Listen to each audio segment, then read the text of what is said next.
অর্থমন্ত্রী প্রণজিৎ সিংহ রায় বলেছেন, বর্তমান সরকার স্বচ্ছ নিয়োগ নীতির মাধ্যমে যোগ্য ব্যক্তিদের চাকুরি প্রদান করছে।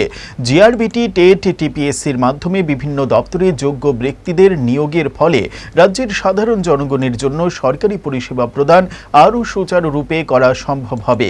আজ গোর্খাবস্তির অর্থ অধিদপ্তরের কনফারেন্স হলে inspector, small saving group insurance and institutional finance পদে অফার বিতরণ অনুষ্ঠানে এই কথা বলেন তিনি।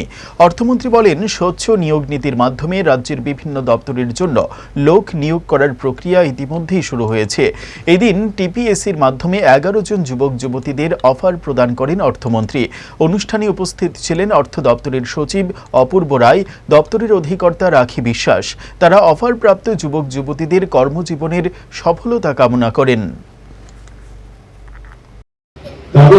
তাদের নতুন যারা আসছে তাদেরকে কিন্তু নিজেদের মতো করে আপনাদের যে অভিজ্ঞতা এই চাকরি জীবনে দীর্ঘদিনের, সেই অভিজ্ঞতা ওদের সঙ্গে শেয়ার করে তাদেরকে সেভাবে তৈরি করতে হবে। নতুন এসে তাদেরকে বুঝতে হবে এবং সেই সহযোগিতা প্রত্যেকেতে থাকতে হবে, তবে তাদের আরো তাদের অভিজ্ঞতা বাড়বে এবং তাদের মাধ্যমে আমরা কাজ পাবো।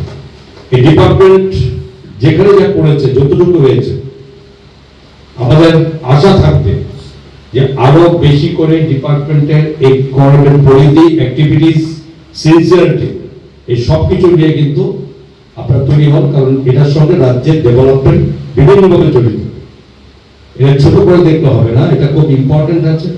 এবং আমি আমার অধিকর্তা রাখি বিশ্বাস মহোদয় আছেন, আমি অবশ্যই ওনারও যথেষ্ট কাজের দক্ষতা আছে এবং নতুন যারা এসছে তাদেরকে নিয়ে আরো বেশি করে কিভাবে আরো কাজে অ্যাক্টিভ করা হচ্ছে